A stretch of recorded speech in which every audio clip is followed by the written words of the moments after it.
नमस्कार बच्चों आज हम पाठ 14 एक थी स्वाति पाठ का भाषा अभ्यास कार्य करेंगे। पिछली वीडियो में हमने भाषा अभ्यास के 1 से 7 8 तक हमने प्रश्न किए थे। तो देख लेते हैं कि हमने उन प्रश्नों में क्या किया था। कि पहले प्रश्न में हमने जो है शब्दों को अलग अलग करके लिखने का अभ्यास किया था। जाना था कि शब्द जोड़े वाले शब्दों को जो है अलग करके कैसे लिखा जाता है। जैसे माता पिता है तो माता और पिता, यानी कि युग्म शब्द जो होते हैं, जोड़े वाले शब्द जो होते हैं, उसको जो ये योजक चिन्ह लगा होता है, इसकी जगह किसका प्रयोग किया जाता है? और का प्रयोग किया जाता है। ठीक है ना। तो इसका हमने प्रयोग करना सीखा।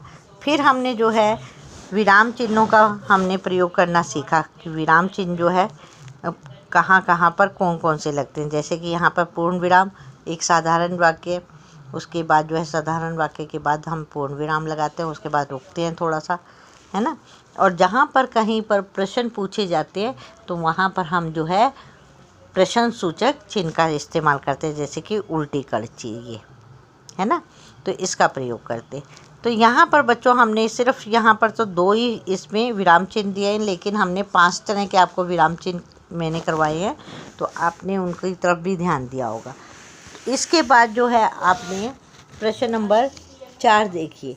4 में जो है उपसर्ग को जोड़ते हुए नए शब्द बनाने हैं। उपसर्ग के बारे में मैंने आपको बताया था कि उपसर्ग किसे कहते हैं। उपसर्ग है जो कि शब्द से पहले लगते हैं, है ना। उस शब्द से पहले लगने वाले शब्दों को, शब्दांश को क्या बोलते हैं? उपसर्ग। और शब्द के अर्थ में परिवर्तन कर देते हैं। ठीक है। जैसे यहाँ पर विकल्प दिए हुए हैं, बहुत सारे उपसर्ग दिए हुए हैं, उसमें से सही उपसर्ग जोड़कर हमने नया शब्द बनाना है। जैसे बेजमा में रक्षा, बेजमा में होश, बेहोश। सुजमा में रक्षा, सुरक्षा। प्रजमा में भाव, प्रभाव। निजमा में डर, निडर। तो इस प्रकार से हमने उपसर्गों को शब्द के साथ जोड़ा और फिर एक नया शब्द जो है उससे बन गया। लेकिन बच्चों ये उपसर्ग तो आगे लगते हैं, एक होता है प्रत्यय। मैंने वो भी आपको बताया है पिछली वीडियो में कि प्रत्यय जो होते हैं वो शब्द के अंत में लगते हैं। ठीक है।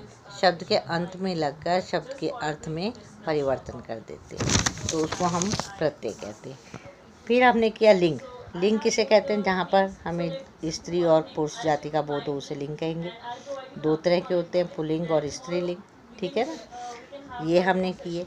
फिर नेक्स्ट हमने क्या था? विलोम शब्द। विलोम शब्द यानी कि उल्टे शब्द या विपरीत शब्द, उसको विलोम शब्द कहते हैं। फिर इसके बाद नेक्स्ट था प्रश्न वचन बदलो। वचन में क्या है कि जहाँ पर एक से ज़्यादा चीज़ें बनानी है और ज़्यादा से कम बनानी है, तो उसको वचन बदलते।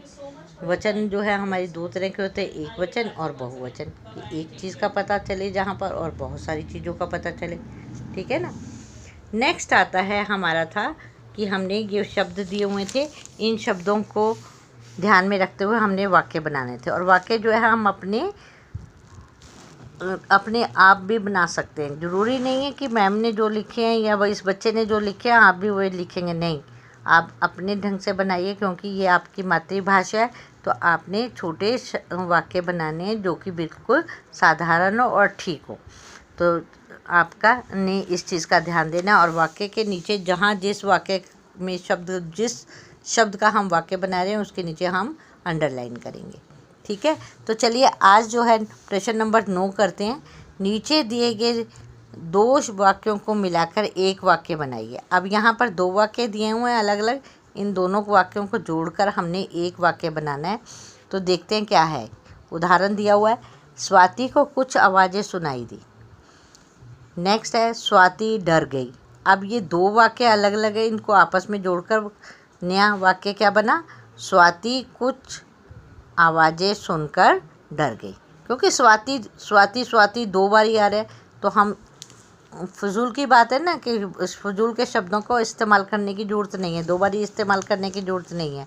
तो क्या है, और दूसरी बात है कारक शब्दों को यूज़ करने की ज़रूरत नहीं है। तो स्वाति कुछ आवाज़ें सुनकर डर गई, सीधा वाक्य आ जाएगा। तो अब हम जो है, ये तो हमने उदाहरण देखा, अब हम जो है आगे करते हैं अभ्यास। ये ऊपर देखिए क, स्वाति जूडो कराटे सीखती है, वह पढ़ाई में भी होशियार है। अब यहाँ पर क्या करेंगे, स्वाति जूडो कराटे सीखती है और पढ़ाई में भी होशियार है। वह भी लगाने की ज़रूरत नहीं, क्योंकि संज्ञा सर्वनाम दोनों जो है बार बार रिपीट हो रहे हैं, तो ज़रूरत नहीं है हमें। एक ही स्वाति जो है एक बारी शब्द लगाने से हमारा जो है वाक्य बन सकता है, ठीक से बन सकता है। स्वाति जूडो कराटे सीखती है और पढ़ाई में भी होशियार है। ठीक है, तो इस प्रकार से हमने इसको 2 वाक्यों का एक वाक्य बना दिया। नेक्स्ट आता है ख। सोनम अपने घर गई, वह खाना खाकर सो गई। अब यहाँ पर भी सोनम है, वह है, ये संज्ञा है सोनम, और वह जो है क्या है, सर्वनाम है। तो इसको सर्वनाम को लगाने की जरूरत नहीं है। सोनम घर गई और खाना खाकर सो गई। सिंपल वाक्य, सोनम घर गई और खाना खाकर सो गई। ठीक है, समझ आ गई ना कि हमने वह और सोनम इसको हमने एक ही बारी लिखना है, क्योंकि संज्ञा शब्द को ले लिया हमने और उससे ही हमने वाक्य को पूरा कर लिया, और सर्वनाम लगाने की यहाँ पर कोई ज़रूरत नहीं है। तो इस प्रकार हमें पता चल गया कि सोनम अपने घर गई, वह खाना खाकर सो गई। इसका क्या बना, सोनम घर गई और खाना खाकर सो गई। ठीक है, वह लगाने की ज़रूरत ही नहीं है, अपने लगाने की ज़रूरत नहीं है। अब नेक्स्ट आता है ग। घर में उसके दादा दादी थे, घर में और कोई नहीं था। अब घर में 2 बार ही आ रहा है, तो ज़रूरत ही नहीं है, एक बार ही हम लेंगे। घर में उसके दादा दादी के अलावा और कोई नहीं था, के अलावा कोई नहीं था, और भी लगाने की ज़रूरत नहीं है। जब अलावा आ गया तो इसका मतलब है कि और कोई नहीं है। तो हमने क्या लिखा, घर में उसके दादा दादी के अलावा या सिवा कोई नहीं था। हो गया क्लियर। तो यहाँ पर भी हमने जो है जो 2 बारी शब्द को बार बार रिपीट किया गया उसको हमने रिपीट नहीं किया, और जो फालतू का कारक शब्द थे उनको भी हमने हटाकर 2 वाक्यों का एक वाक्य बना दिया। तो इस प्रकार आपको समझ आ गई होगी मेरे ख्याल से ये बहुत अच्छे से, कि हमने जो है 2 वाक्यों का एक वाक्य किस प्रकार से बनाना है, कि इसमें सर्वनाम जो है हमने उसका प्रयोग नहीं करना, संज्ञा को एक बारी लिखना है और उसके बाद जो है हमने वाक्य को उसी ढंग से पूरा कर लेना, और कारक चिन्हों को हम निकालते जाएंगे, क्योंकि कारक कई ऐसे होते हैं जो लुप्त होते हैं। लुप्त का अर्थ होता है कि दिखाई नहीं देते, उनको जो है वाक्य के बीच में होती हैं, लगा भी सकते हैं और हटा भी सकते हैं उन्हें। ठीक है, अब जब जैसे जैसे आप बड़ी क्लास में जाएंगे तो आपको पता चल जाएगा कि कारक क्या है ना। तो अब नेक्स्ट आता है प्रश्न नंबर 10।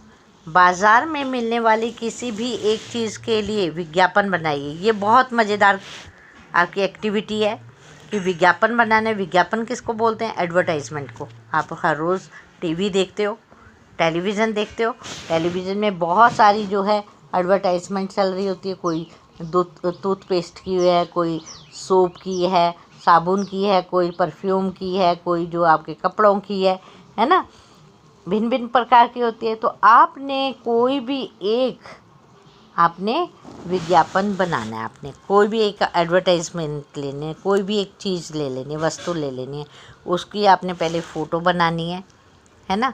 और उसको जैसे कि यहाँ पर देखो मैं बताती हूँ कि इस बच्चे ने दंत कांति टूथपेस्ट बनाया।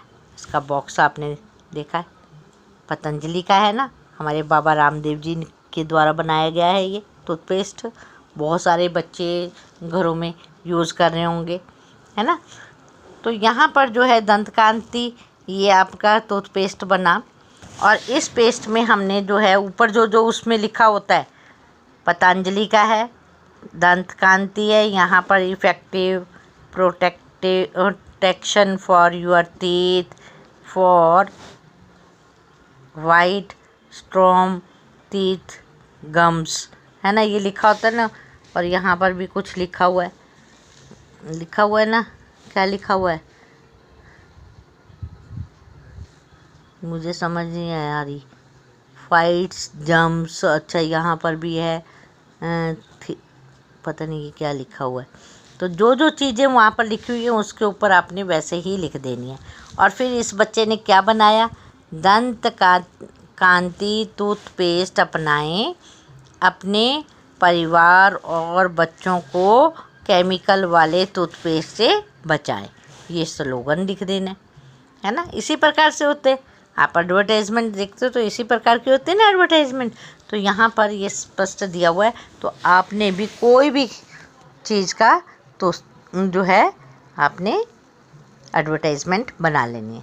तो बच्चों कल फिर मिलते हैं, तब तक के लिए नमस्कार।